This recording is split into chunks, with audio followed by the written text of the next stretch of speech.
Hola, buenas tardes a todos.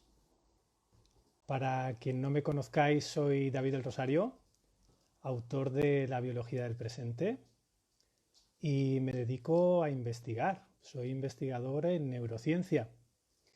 Vamos a ver que por aquí está Sergi. Hola David.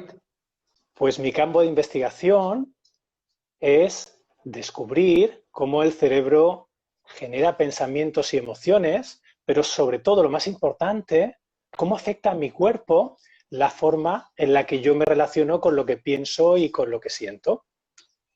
Aquí tenéis al otro autor de la biología, Sergi Torres, que es el libro que vamos a compartir hoy con vosotros. Y ahora que me toca presentarlo a mí, voy a utilizar este momento como una venganza. La última vez que él me presentó estábamos en un teatro, me invitó a compartir un ratito con él y me presentó como un loco.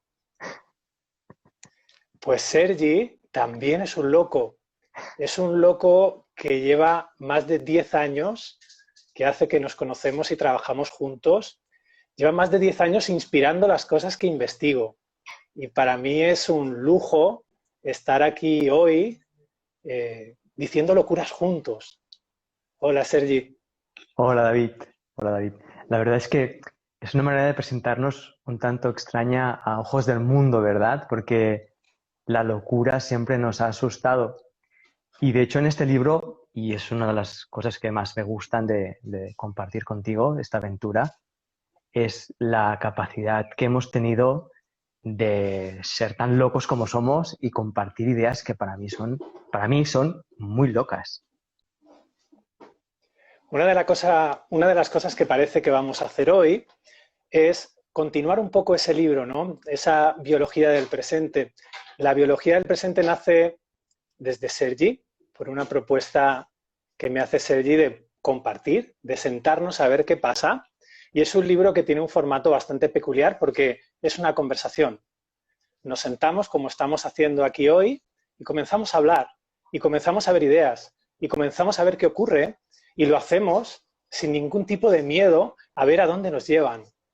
Por eso decimos que es una locura y por eso creo que hoy ha sido la mejor presentación presentarnos como locos, pero locos por ver hacia dónde nos lleva todas las cosas que se nos ocurren, no por ver si son verdad o son mentira, sino por ver qué viaje esconde detrás. ¿Cuántos viajes hay detrás de todas esas cosas que no queremos vivir porque parecen una locura?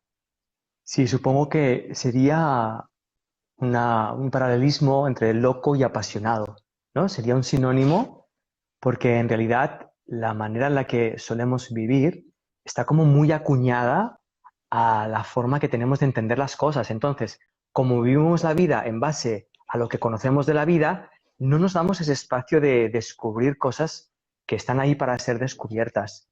Y en ese sentido, para mí, no tiene, no sé, es como que no hace gracia, ¿no? Vivir de esa manera, sabiendo ya lo que está pasando. Pero en cambio, cuando te abres a vivir un acontecimiento y a través de él descubres o te planteas una idea que puede transformar completamente o dar la vuelta completamente al paradigma de, yo qué sé, las neuronas o la forma de transmitir la información entre neuronas o la forma de relacionarnos con una enfermedad. A mí eso me apasiona, me fascina, me fascina. Hay un capítulo que nosotros siempre que nos reunimos vivimos juntos, siempre lo reescribimos. Y es el hecho de darnos cuenta de que todo el tiempo estamos dotando de significado a las cosas. Es decir, desde un punto de vista físico, desde un punto de vista científico, el mundo es un amasijo de información que no está ordenada. De hecho, la llamamos caótica. Y si te fijas, ser humano, ser una persona, es coger ese mundo, empezar a dividirlo como Jack el Destripador con nuestros sensores, con nuestros sentidos, coger esa pequeña información y a partir de ahí, a un recipiente vacío, como puede ser Sergi o puede ser una mesa, dotarlo de significado. Por lo tanto, si yo, por ejemplo, estoy dotando del significado locura a algo, tengo que empezar a darme cuenta de que ese algo no se caracteriza por ese significado que yo le estoy dando.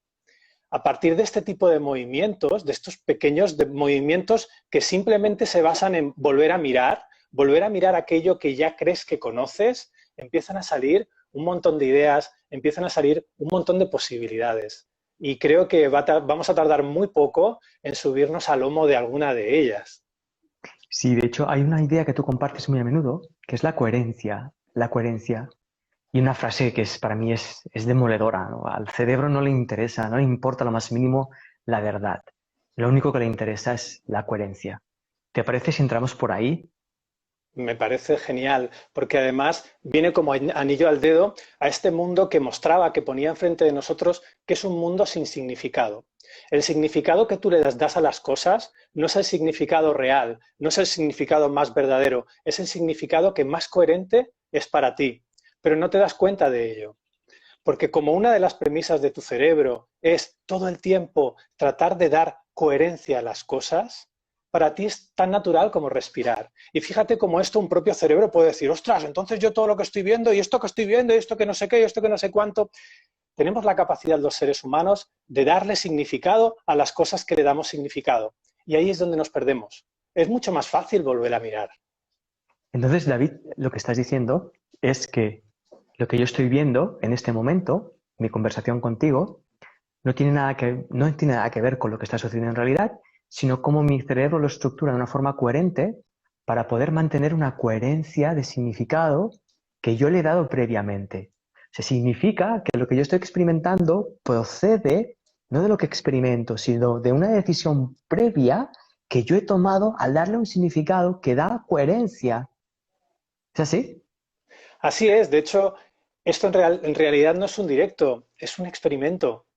Porque si te fijas, cada comentario que está saliendo por la pantalla es fruto de esa coherencia, es fruto de una coherencia que un cerebro le quiere dar a una pantalla que está viendo con dos tíos. O sea, es decir, eso que tú estás pensando ahora no es más que la coherencia que tu cerebro le da a un montón de píxeles que hay en una pantalla.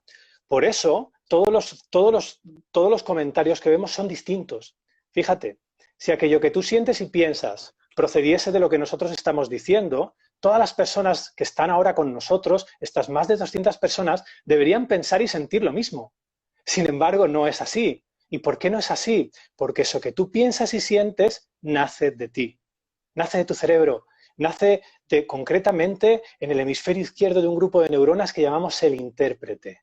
El intérprete es aquel que se encarga en cada situación de vida de hacerte una propuesta neuronal. Y aquí llegamos a un punto que me encanta. Aquello que piensas no es un hecho, tan solo es una propuesta neuronal. Y hoy aquí, con este directo, lo podemos descubrir, lo podemos vivir. No tenemos que creérnoslo, no tenemos que darle un significado a las cosas porque sí, las podemos descubrir. Y eso es maravilloso. Wow, claro, plantearlo desde esa perspectiva, que así es como lo experimento, es, es, es, es ¿cómo expresarlo? No, no te permite encontrar seguridad en la propia referencia que uno tiene, sino en la experiencia que uno está teniendo de lo que está viviendo, sin creerse el significado que le está dando. Y eso hoy en día aún, después de los miles y miles de años que llevamos siendo seres humanos, es muy poco conocido. O sea, muy pocas personas saben que el cerebro les miente. Y sobre todo pueden disfrutar de ello y reírse de ello. Porque fíjate, cuando tú pones toda tu atención en el significado de algo, dejas de atender a un montón de cosas. Entonces empiezas realmente a sentir los efectos de ese significado que tú le estás dando. Esto que parece un trabalenguas, lo estamos viviendo todo el tiempo. Fíjate, como aunque estemos poniendo aquí de manifiesto cómo funcionamos y cómo somos, muchas personas seguirán creyendo que aquello que están sintiendo procede de nuestras palabras, sin darse cuenta de que su cerebro le está dando significado todo el tiempo a nuestras palabras y de que no tenemos ninguna prueba científica de que aquello que tú sientes proceda de lo que nosotros estamos hablando. Sin embargo, sí tenemos un montón de referencias que apuntan a que aquello que sientes guarda una relación muy estrecha con aquello que piensas. Esto que estamos haciendo simplemente es mirarlo. Fíjate cómo yo no estoy dándole un significado a lo que estoy sintiendo, lo estoy descubriendo. Esa oportunidad que te das pasa por no darle significado compulsivamente a la vida. Y funcionamos así. Vamos dando significado compulsivamente a todo sin darnos cuenta de que hay muchas cosas más allá del significado. Claro, siguiendo el hilo de lo que expresas, estaba viendo que hay significados que para nosotros pasan completamente desapercibidos porque los hemos transformado en decretos o en hechos o los hemos establecido como que son así las cosas. Y uno de los significados más, para mí, ¿cómo expresarlo?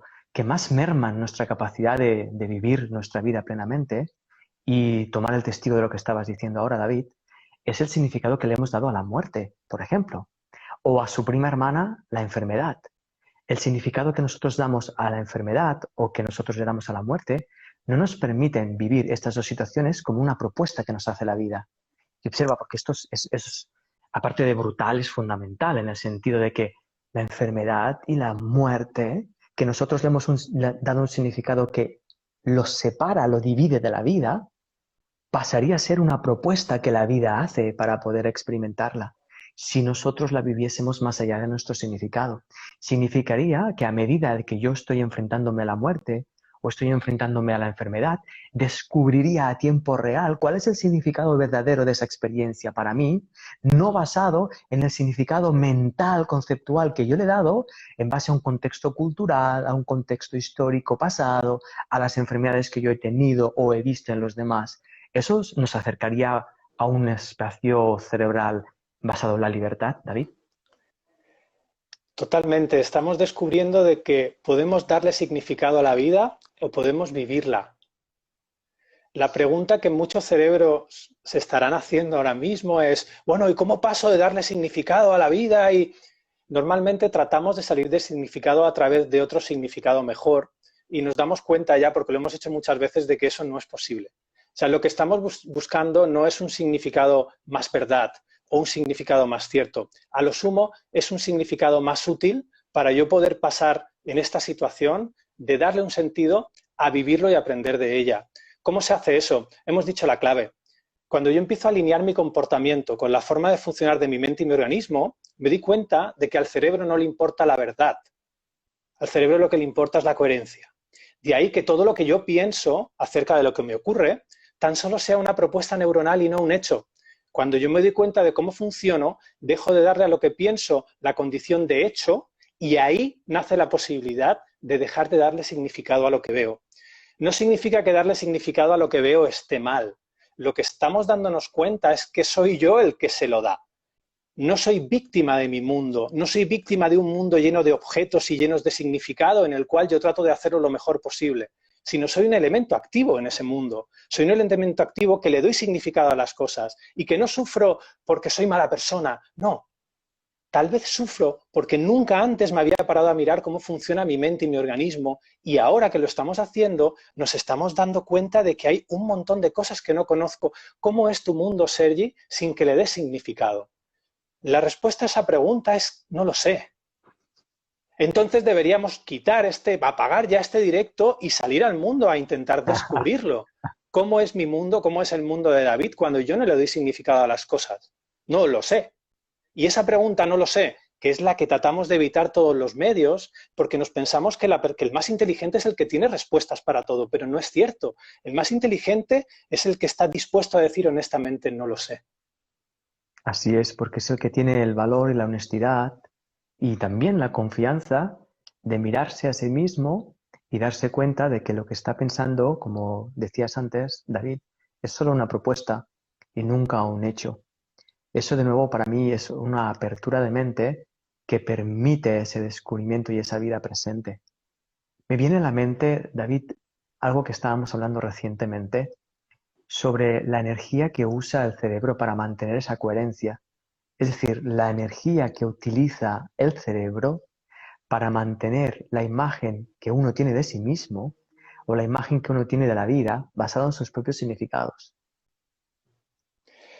Es muy brutal, ya sabes que me pasan este tipo de cosas muy locas. Ayer estuvimos hablando y en una idea que compartí empezó a mover cosas en mi cerebro. Estaba hasta las 5 de la mañana programando un sistema de pensamiento, que es esto que tenemos aquí detrás. De hecho, he girado la silla, he puesto el móvil y me he enchufado al directo.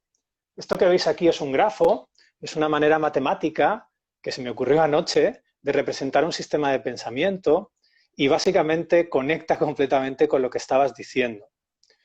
Cuando yo estoy en una situación de vida y mi cerebro me propone el primer pensamiento, lo que mi cerebro está esperando que yo le diga es si ese pensamiento es útil o no. ¿Y cómo lo sabe mi cerebro? Si yo le presto atención sostenida, mi cerebro, para esa situación en la que ha diseñado ese pensamiento, entiende que ese pensamiento es útil. Y ahí ocurre una cosa maravillosa, que es de donde nace todo el sistema de pensamiento que luego sostenemos y que tanta energía nos cuesta mantener. Y es que la probabilidad de que ese pensamiento que yo le he dicho a mi cerebro que es útil, me lo vuelva a proponer en una situación de vida similar, acaba de aumentar.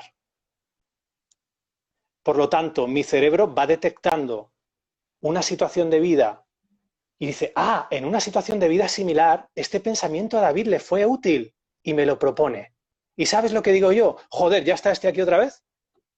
¿Por qué pienso esto? ¿Soy mala persona? No. Fíjate desde la perspectiva que lo estamos viendo. Tú no piensas, piensa tu cerebro. Y lo hace con la misma naturalidad que tu corazón bombea sangre o tus pulmones aire. Es su función pensar. Por lo tanto, relájate. Ya no hay que hacer a los pensamientos más positivos. Es perfecto como es. Ese pensamiento te está diciendo cuál es el pensamiento más útil en esta situación, el pensamiento que más has usado anteriormente. Pero como tú no veías el cerebro desde esta perspectiva, lo único que has hecho ha sido intentar poner tu atención en pensamientos para intentar librarte de ellos. Y al prestar atención a ese pensamiento para decir, ostras, ¿cómo gestiono esto? ¿Cómo me lo quito de encima? Tu cerebro ha entendido que ese pensamiento es útil y entonces te lo vuelve a proponer. Y tratando de luchar o huir contra las cosas que pensamos, nuestro cerebro interpreta que ese pensamiento es útil y nos lo vuelve a proponer. Y ahí es donde el ser humano empieza a tener la sensación de vivir en una rueda, de la cual no sabe salir, porque está atendiendo, porque dedica toda su atención a esos pensamientos de los cuales quiere huir y su cerebro interpreta que son útiles, porque les presta atención sostenida. Es un juego muy simple, pero que no vemos. Para hacer todo eso, tú imagínate, Sergi, que tu sistema de pensamiento estuviera formado por un montón de pensamientos inútiles a los cuales tú les prestas atención porque tratas de cambiarlos. Cuando tú haces eso, todo tu organismo, todo tu sistema nervioso estaría manteniendo un sistema de pensamiento completamente inútil. Lo siento, vivimos en un sistema de pensamiento completamente inútil, que sí, que puede ser muy coherente, pero que no te sirve para nada. Así es, y ahí, escuchándote, me viene a la mente la atención. Si estamos prestando atención a pensamientos que son inútiles y por el hecho de prestar, y observa el verbo prestar, le prestamos la atención a esos pensamientos, entonces el cerebro piensa que son importantes, aquí se abre una puerta que es la de ser maestros de nuestra propia atención. Pero fíjate que es muy, muy, muy extraño que pareciera que esos pensamientos capturan la atención, cuando en realidad somos nosotros que se la prestamos a ellos. Y hasta donde yo he llegado a ver, le hemos pedido a nuestro cerebro que monitorice todo aquello que puede representar una amenaza para nuestro bienestar, ya sea físico, emocional, psicológico. Entonces, bajo esa orden, atiende a cualquier posibilidad que pueda parecer algo amenazable o amenazador. Entonces, hemos usado el miedo como referencia para administrar nuestra atención en nuestra vida humana en lugar de nosotros como conciencia, poder decidir dónde sitúo la atención en cada momento y que ninguna parte de mí, pensamientos, por ejemplo, absorban esa atención como lo absorbe, por ejemplo, el sol a la Tierra en esa gravedad que comparten, ¿no? En esa atracción, no tendría ningún sentido. Entonces, volviendo a la cantidad de energía que usa nuestro cerebro para mantener eso en pie, que era más o menos, ¿me recuerdas la cantidad de energía que usa un cerebro para mantener eso? Mira, nosotros de manera inconsciente consumimos el 95% de la energía cerebral de la cual disponemos. No sabemos exactamente a qué van todos esos procesos. Nuestro intérprete, enseguida, desde la ciencia o desde cualquier perspectiva, viene a buscar respuestas coherentes que para él son coherentes, pero en realidad no tenemos ni idea de en qué invertimos ese 95% de energía. Decimos, bueno, en el metabolismo, en no sé qué, pero no lo sabemos. Honestamente, no lo sabemos. Entonces, ¿qué es lo que ocurre? La pregunta que nos hacemos y con la que me gusta mucho jugar es, ¿qué ocurriría si dejas realmente de sostener ese sistema de pensamiento basura? De nuevo, no lo sabemos, porque igual que no sabemos cómo es nuestra vida, si dejamos de darle significado a las cosas y no sabemos cómo es mi vida cuando yo deje de sostener un sistema de pensamiento, no solo que es basura, sino que es el inicio de mi sufrimiento. Cuando yo empiezo a darle a ese sistema de pensamiento, a algunos pensamientos, esa condición mágica de hecho, empiezo a ser prisionero de ellos. Por eso es tan importante que empecemos a comportarnos en el día a día de una manera coherente con cómo funciona nuestra mente y nuestro organismo. Todo el tiempo el intérprete va a querer absorber pensamientos de otra persona, racionalizar cosas. ¿Por qué? Porque es la manera más sutil de no vivir. Cuando yo no vivo y experimento cosas, mi cerebro propone los mismos pensamientos que yo seguiré usando y tendré la sensación de estar en esa rueda de hámster. Pero cuando yo empiezo a darme cuenta de que aquello que pienso y lo siento, por muy verdad que parezca, tan solo es una propuesta neuronal, ahí se te abre un mundo que solo puedes recorrer tú. No puedo recorrerlo yo, no lo puede recorrer la ciencia, no lo puede recorrer Sergi Torres, no lo puede recorrer la biología del presente, solo puedes recorrerlo tú. Y es una aventura a la que obviamente, no sé, invitamos a que se sume cualquier persona que le apetezca convertirse en un loco, porque al final, cuando te sumas a esa posibilidad, que es una posibilidad de dejar de ver la vida en base a si esto es verdad o es mentira y empezar a ver la vida en base a si esto que estoy pensando para mí es útil en este momento o no, se abre un universo que pocas personas conocen. Para mí es fascinante. Se llama vivir, en realidad, ¿verdad? Y nos hemos olvidado de eso, nos hemos olvidado de eso. Me venía a la cabeza ahora un ejemplo de coherencia, que es cuando, por ejemplo, imagino que alguien me abandona, ¿no? Me han abandonado. Y yo al cabo de 3 meses, pues tengo ese recuerdo y me siento triste, ¿no? Porque aquella persona me abandonó. Entonces establezco una coherencia entre aquel recuerdo y cómo me siento. Yo establezco esa coherencia entre cómo me siento y ese recuerdo.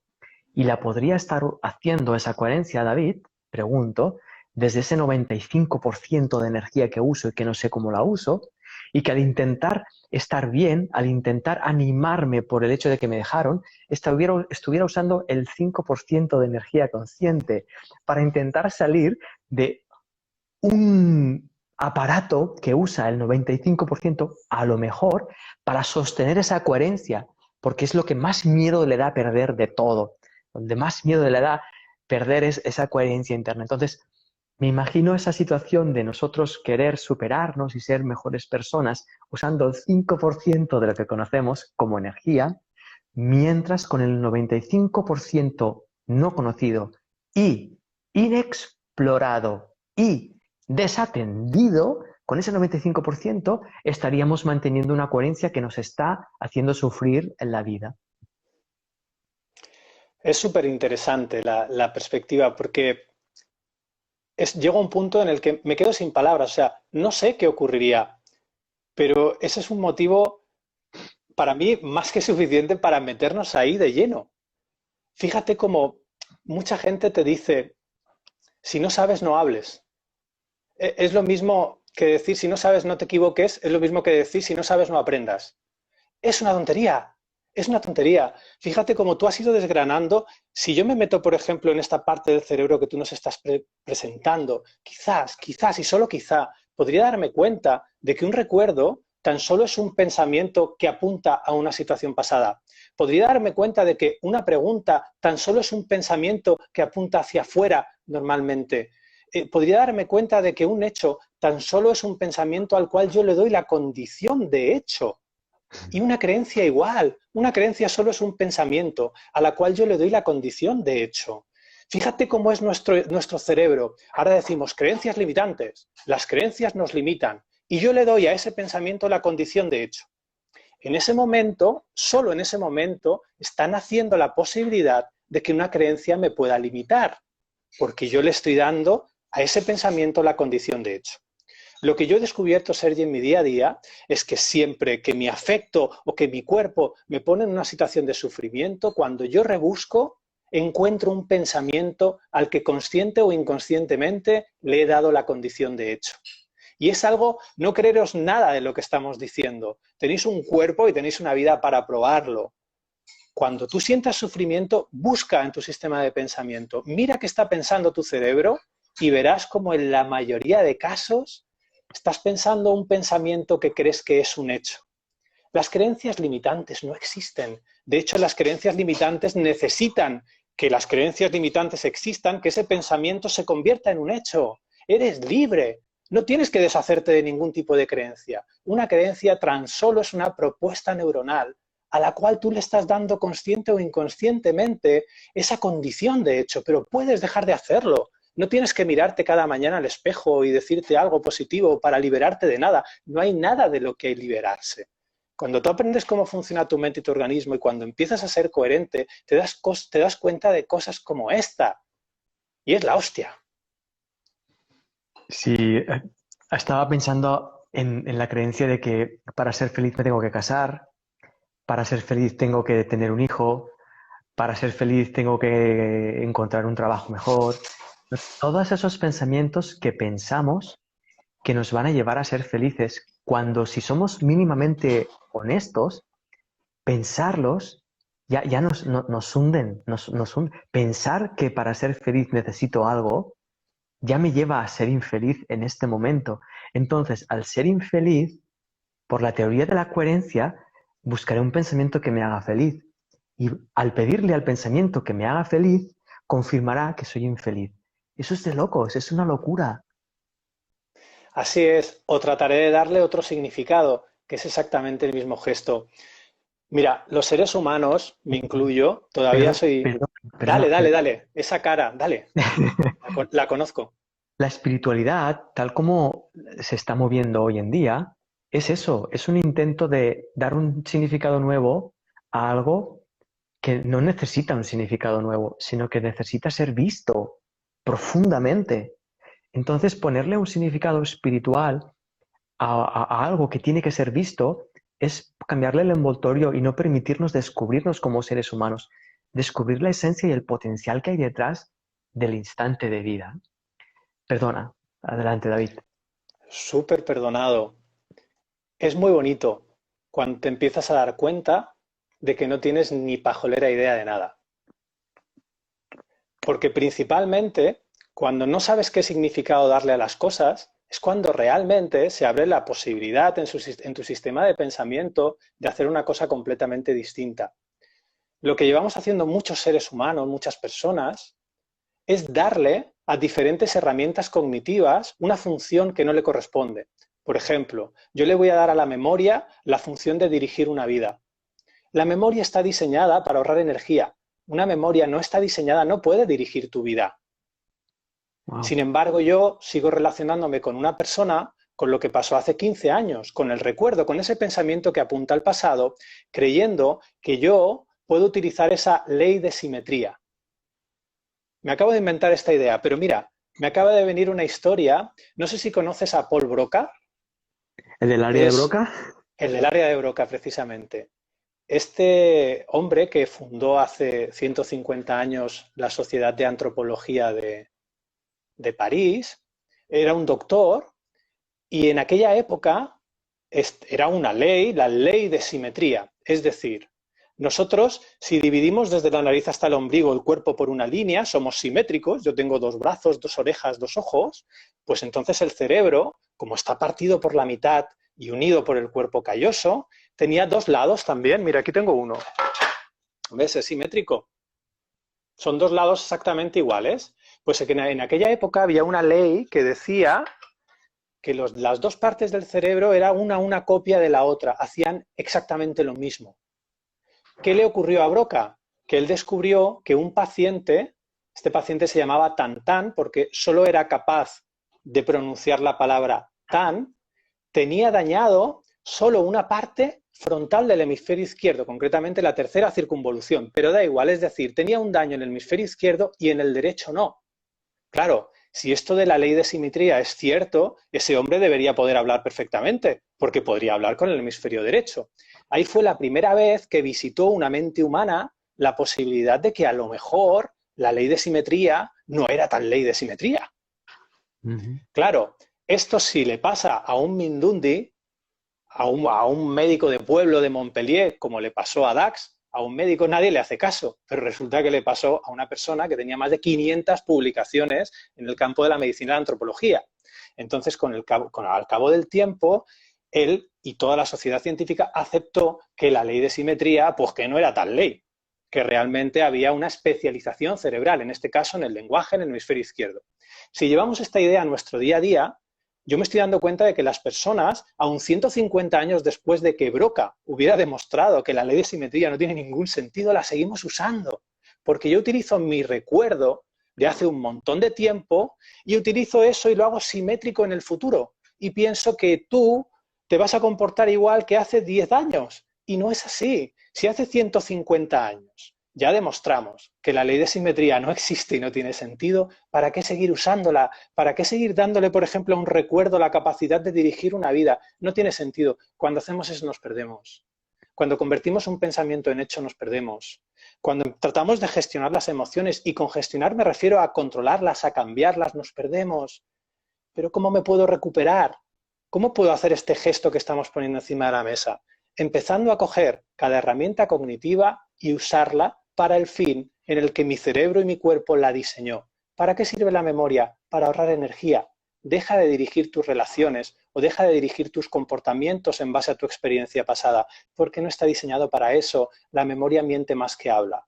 Y si yo extrapolo esto también, por ejemplo, las emociones no están ahí para que las gestiones, están ahí para que las sientas. ¿Por qué? Porque las emociones nos están hablando acerca de la utilidad de lo que piensas. Y es en base a esa utilidad a la que deberíamos prestar atención sostenida al pensamiento o no, no en base a su aparente verdad. Aquí damos un salto del mundo de la verdad y la mentira y se empieza a abrir un espacio al mundo de la utilidad.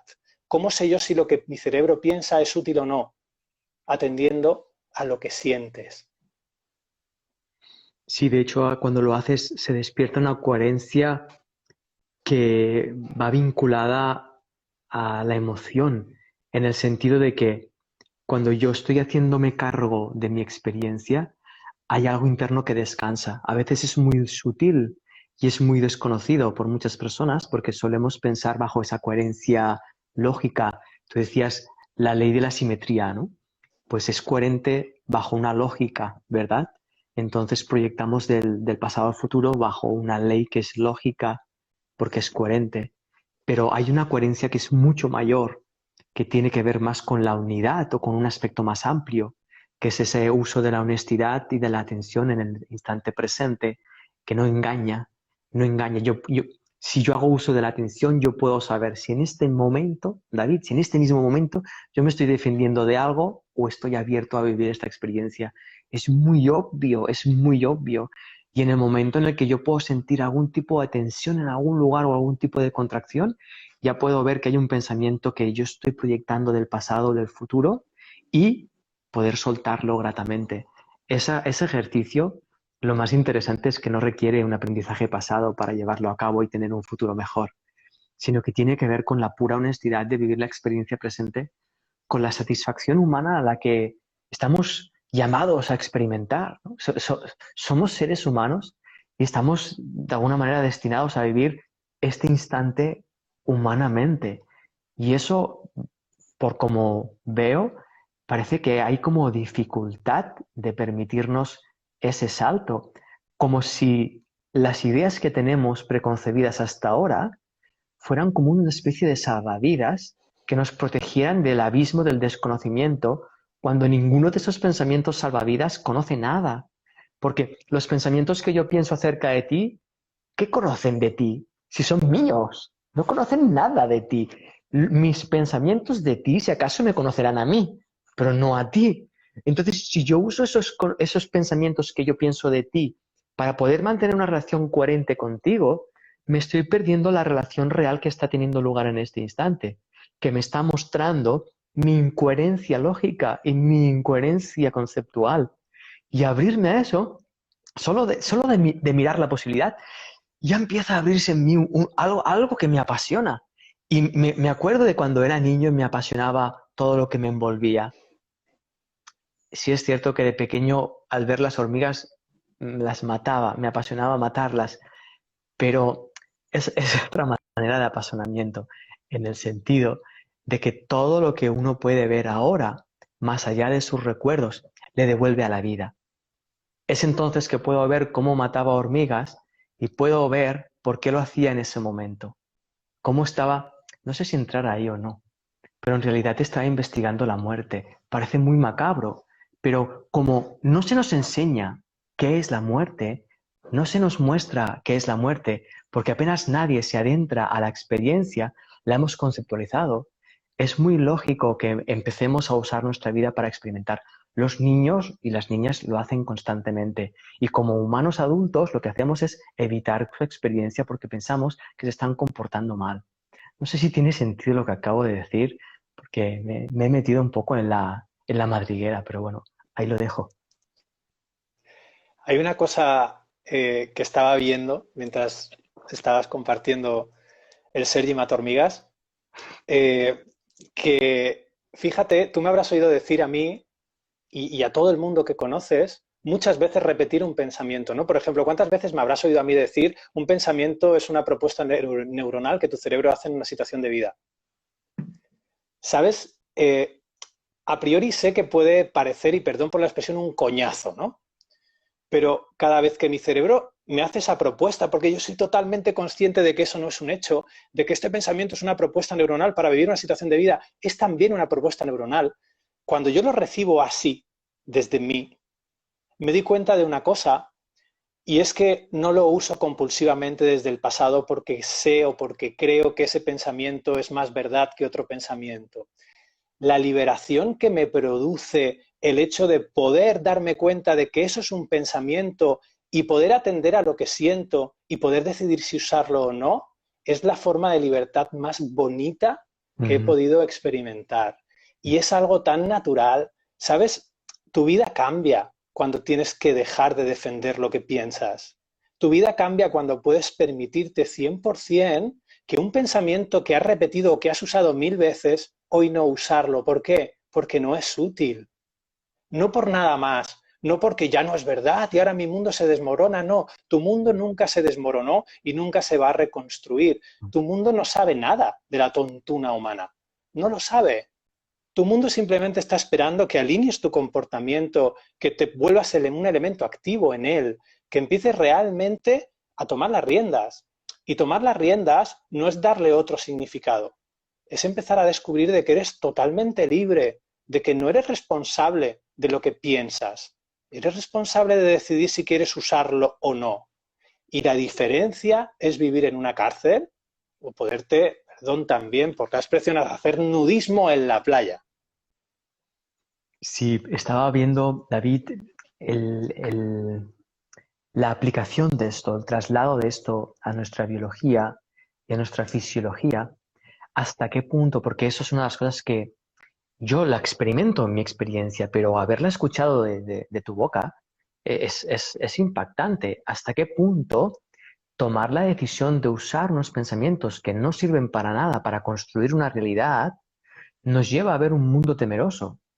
Y cómo esa visión temerosa del mundo nos lleva a tomar unas decisiones internas, muchas veces inconscientes, en forma de reacción ante la vida, que nos llevan a huir y a protegernos de la vida misma. Ese gesto de la conciencia, ese gesto de la mente, se traduce en un estrés hacia nuestra fisiología y, por lo tanto, hacia nuestros procesos biológicos. ¿Cómo termina afectándonos en el cuerpo? Y eso es algo que cuando tú lo expresas, a mí me sorprende porque tienes esa capacidad de expresarlo de una forma científica, de una forma fisiológica, con datos, que es como, es muy aplastante. Es aplastante, incluso es completamente lógico. Cuando tú le pides a una biología que encienda la alarma del estado de emergencia, ¿qué es lo que hace el cuerpo? Adaptarse. El cuerpo está obsesionado por adaptarse. Entonces, se empiezan a moverse toda una serie de procesos a nivel biológico, unas movilizaciones, y lo primero que hay es una reestructuración energética. Es decir, todo aquello que no sea necesario para yo afrontar esta situación de emergencia, fuera. ¿Qué no es necesario? Procesos a largo plazo. Pongamos el típico ejemplo. Tú estás, por ejemplo, acaban de robarte el bolso y estás, o la cartera, y estás enfrentándote a un ladrón en la calle, el cual tiene un arma blanca. Para ese momento, para esa situación de emergencia, tú no necesitas hacer la digestión o no necesitas que tus testículos estén generando espermatozoides. Es como si hubiese un huracán y tú estuvieras fregando los platos en casa. No, o sea, es decir, vete de casa, que pase el huracán y luego ya si quieres recoges o lavas los platos o friegas el suelo. Es exactamente lo mismo. Muchas veces no nos damos cuenta de que formamos parte de un proceso inteligente y autodirigido que se llama vida.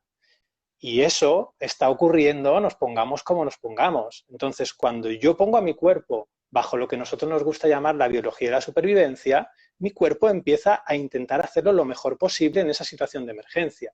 ¿Qué ocurre? Estos procesos a largo plazo, dirigidos por el señorito cortisol y demás, empiezan, por ejemplo, mi digestión bajo mínimos, mi reproducción bajo mínimos, el crecimiento. ¿Para qué quiero crecer? Si me estoy peleando con un hombre porque me ha robado la cartera.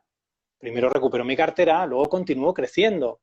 Todos esos procesos que no son necesarios, y ahí incluimos nuestro sistema inmunológico y lo que yo llamo nuestro querido médico interno, que tiene más de 3.600 millones de años de experiencia cuidando este cuerpo serrano, se va a la cola del paro, se ponen bajo mínimos.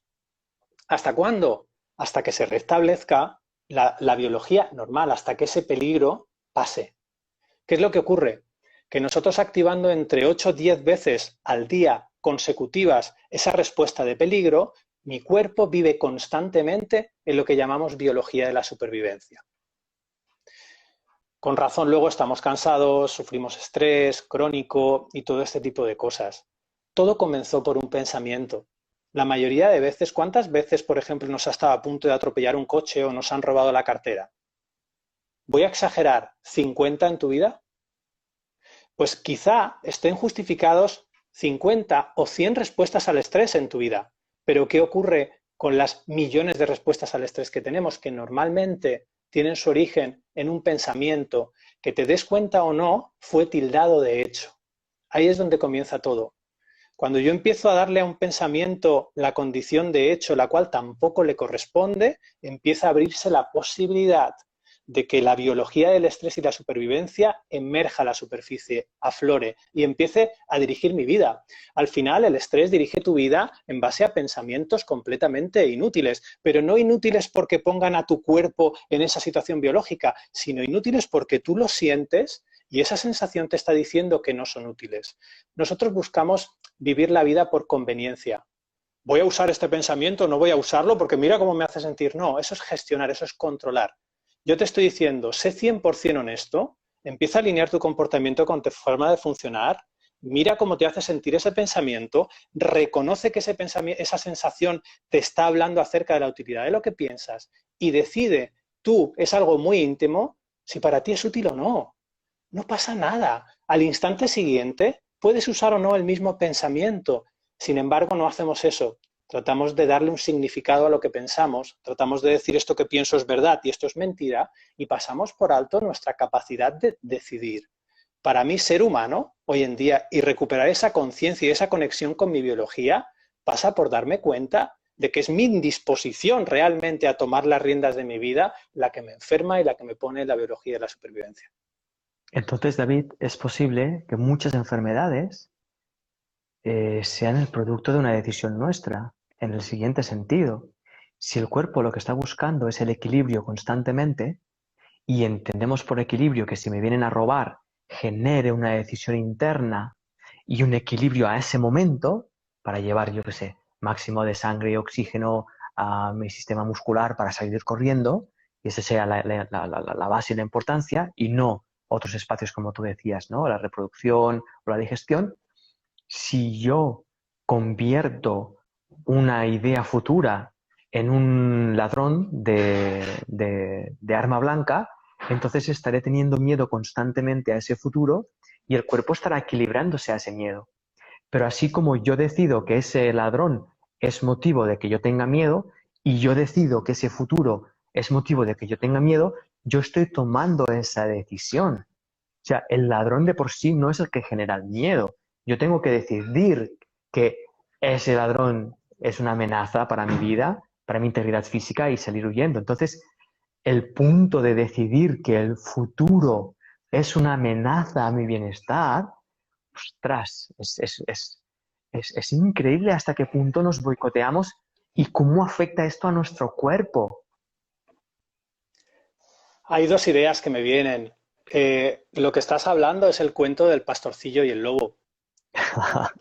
Cuando el pastorcillo estaba aburrido en la montaña y venía gritando al poblado, oye, que viene el lobo, que viene el lobo, toda la gente que había en el poblado, el panadero, el tendero, realmente ellos estaban experimentando esta biología de la supervivencia, esta biología del estrés. ¿Por qué? Porque ellos creían que realmente había un lobo comiéndose las ovejas. Sin embargo, la realidad no era esa. Fíjate cómo al cerebro no le importa la realidad, le importa la coherencia. Yo estoy viviendo una sensación corporal coherente con aquello que creo que pasa. ¿Y qué es lo que ocurrió? Aquel día en el que el pastorcillo realmente sí recibió un ataque del lobo y realmente las ovejas del reverendo, del panadero y de todo el mundo estaban muriendo, nadie tuvo una respuesta en sus organismos de biología de supervivencia ni de estrés. Sin embargo, estaba ocurriendo. Al cerebro no le importa la verdad, le importa la coherencia y el cerebro no distingue entre realidad y ficción. Por eso, de ahí que el 70% de las visitas que hacemos al médico de cabecera estén realmente basadas en la biología de la supervivencia y la biología del estrés. Esto no es nada nuevo, los médicos lo saben y lo primero que nos recomiendan es eso, que miremos. Lo hacen con su lenguaje, pero nos están diciendo, mira al mismo sitio. En fin, me parece fascinante poder verlo desde aquí y poderlo ver desde una perspectiva que está libre de culpa. Nadie es culpable de que nuestro organismo tenga esos mecanismos fruto de la madre evolución, de poner a nuestro organismo realmente en esa biología de la supervivencia. Nadie es culpable de que una parte de nuestro cerebro segregue cortisol y de que eso genere una reacción en cadena en mi cuerpo y genere todos esos que hemos visto, ¿no? Que ponga bajo mínimo los procesos a largo plazo. Nadie es culpable de eso. Nadie es culpable de que una célula se vuelva cancerosa o de que el cuerpo realmente active una respuesta al estrés. Nadie es culpable de eso, pero sí somos responsables de, ahora que sabemos cómo funcionamos y cómo somos, de empezar a comportarnos de una manera coherente con esto que tenemos aquí. La Ya, culpa fue siempre responsabilidad, nunca fue culpa. ya, ya. Aprender a usar nuestro organismo, a aprender a descubrirnos. Es un potencial que todos tenemos y que está constantemente vivo a nuestra disposición. David, estamos terminando. ¿Te parece si abrimos un espacio, aunque sea breve, para algunas preguntas? Perfecto, por mi parte, genial. Mira, dice Savalansen. ¿Lo puedes y- volver a repetir el nombre? Voy a Perdón. intentar. Creo que es Savalagsen, con una H, Savalagsen. Vamos muy rápido tratando de establecer algo antes de vivir el presente. David, Vamos muy rápido tratando de establecer algo antes de vivir el presente. como mecanismo de reacción a dar un significado constantemente antes de vivir la experiencia, supongo que se refiere. Ah, O sea, si eso ocurre, ese mecanismo automático que es aparentemente es más sí, veloz la velocidad en la que yo doy significado a lo que estoy viendo que mi decisión de abrirme a vivir el presente. vale. Gracias por la traducción. Aparentemente. No somos mecanismos reactivos, somos mecanismos predictivos. Esta historia de a mí ocurre algo y yo siento, no es así. Yo todo el tiempo estoy sintiendo. Lo que pasa es que estoy sintiendo lo que llamamos una sensación básica, un afecto. Cuando yo cojo ese afecto y lo conceptualizo, trato de darle un significado, ahí es donde surge la emoción. Yo he descubierto que la mayoría de personas podrían vivir su vida a partir de ese afecto, de esa sensación básico, sin recurrir a la emoción. La emoción, una de las cosas que nos sirve, estoy hablando de varios procesos, no estoy diciendo que una emoción no tenga una utilidad, estoy diciendo que no tiene la utilidad que le damos. y que como le damos una utilidad muy protagonista a la emoción hoy en día, en 2020, las personas le damos demasiado protagonismo a la emoción, no vemos que detrás de ella hay una sensación básica que nos acompaña todo el tiempo y que esa sensación básica nos está todo el tiempo hablando acerca de la utilidad de lo que pensamos. Cuando yo empiezo realmente a conceptualizar lo que siento y a darle un significado, sí que parece que todo eso sea reactivo, porque lo hago de una manera tan automática que no uso lo que siento para ver si lo que pienso es útil o no. Lo uso de manera compulsiva para tratar de quitármelo de encima. ¿Qué es lo que está cuál es el origen de esto? Y trato de localizar la situación. Fíjate, es mi pareja que me ha dicho esto, con lo que yo me lo ocurro, y hoy me ha dicho que friegue los platos y no ve que estoy cansado. Hago ese gesto de proyectar, ¿no? Porque todavía, de algún modo, como no sé cómo funciona mi mente y mi organismo, sigo pensando que aquello que siento viene provocado por las personas, los lugares, los animales o las cosas. Sin embargo, hoy en este directo nos estamos dando cuenta de que esto no es posible, porque solo con que cada una de estas 280 personas que ahora mismo están conectadas sienta una cosa distinta a la otra, eso ya puede ser indicio de que aquello que sienten las personas que están viendo esto no procede de lo que nosotros estamos compartiendo, sino simplemente es una propuesta neuronal. Ahí está la libertad, David. Ahí está la libertad. Mira, de poetas locos, pregunta ¿qué es la verdad? Y ¿te parece? Respondo, David. Por favor. No tengo la más remota idea de lo que es la verdad, pero sí sé lo que no lo es. Y eso para mí es muy interesante a la hora de permitirle en mi mente un espacio para que la verdad tenga lugar. La verdad no es algo que yo pueda establecer o que alguien pueda establecer, pero sí podemos hacernos cargo de todos los significados, definiciones, conceptos, ideas que nosotros tenemos particulares, porque esos no son verdad. La verdad conceptualmente expresada sería algo que es aplicable en todos los tiempos y para todo el mundo. Cuando digo mundo no digo personas, sino todo el universo entero.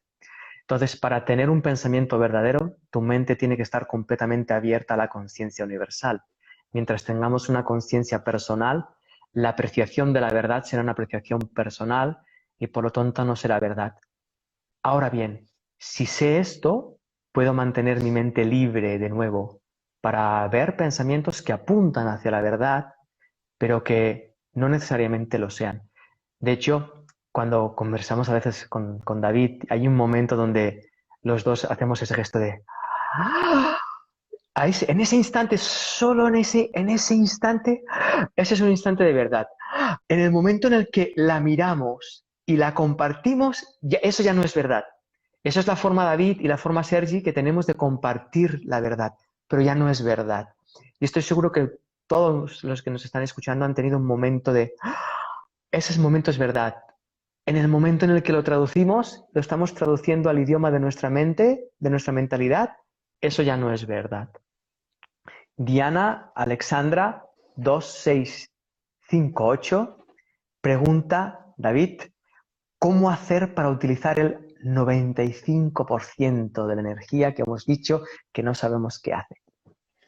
Vamos allá. Resumo en un pequeño tweet, un comentario. 4 minutos tienes como mucho, David. Vale, simplemente para mí la verdad es un pensamiento que de mayor quiere ser un hecho. Y vamos con esto.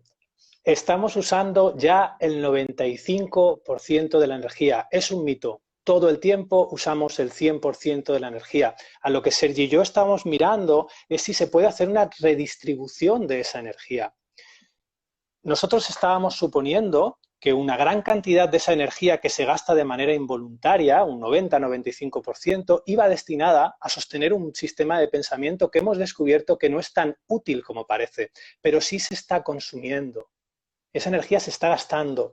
Lo que no sabemos es qué ocurriría si hubiese una redistribución energética igual que hay en la respuesta al estrés. Lo que hay en la respuesta al estrés es una redistribución energética. Es energía lo que importa, que es salvarme del peligro, y cuando termine ya la vuelvo otra vez a posicionar en una manera mucho más natural.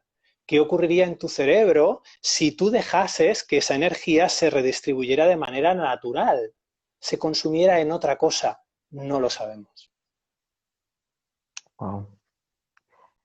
Ernest Dift dice, si el pasado es una imagen mental, ¿qué representan los vídeos y las fotografías? Una sucesión de imágenes mentales 24 veces por segundo. Vistas y Sin, experimentadas en el además, presente. total, además sin ningún tipo de significado más que el que tú le quieras dar. Son una pantalla, son un lienzo en blanco donde tú puedes pintar, interpretar, convertir en hecho, convertir en verdad, puedes hacer cualquier cosa con ello. Es brutal las capacidades que tiene el cerebro.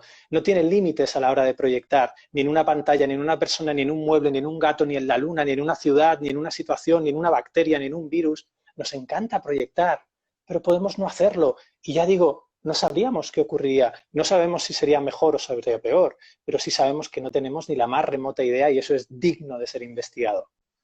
Además, es fascinante para mí cuando abrimos las ideas, David, de esta manera. Yo no sé si la fotografía que tengo enfrente es del futuro o del pasado. No lo sé. Solo sé la información que mi cabeza me dice en función de la información que mi cabeza propone. Pero en realidad, solo estoy teniendo una experiencia presente con relación a esa imagen.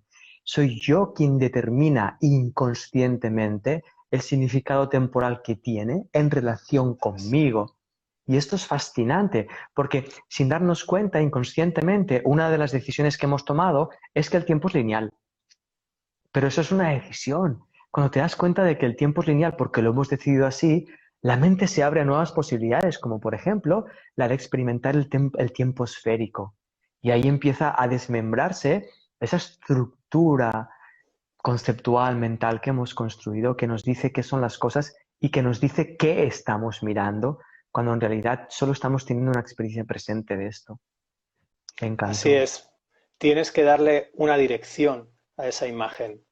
Por eso es bonito ver cómo en cuanto se la des, porque esa dirección forma parte del significado que le estés dando, ya tienes la impresión de que esa imagen está saliendo de aquí, pero no es posible, porque si otra persona está viendo exactamente el mismo vídeo que tú y él no sale de aquí, es porque esa imagen no te está sacando, sino que te estás sacando tú, de Ya, algún modo.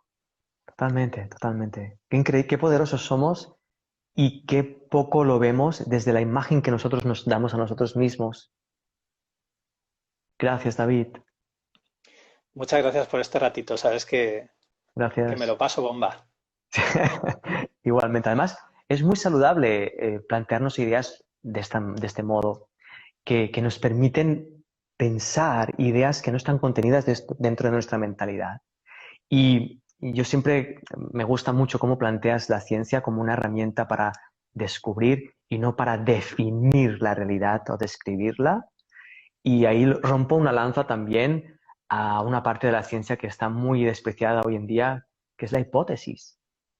La hipótesis. La hipótesis puede ser tan amplia como a uno le dé la gana. La hipótesis. Luego ya la pondremos en juego, ya investigaremos. Pero la capacidad de lanzar hipótesis, por favor, que no nos la quite nadie. Sí, la ciencia está cambiando.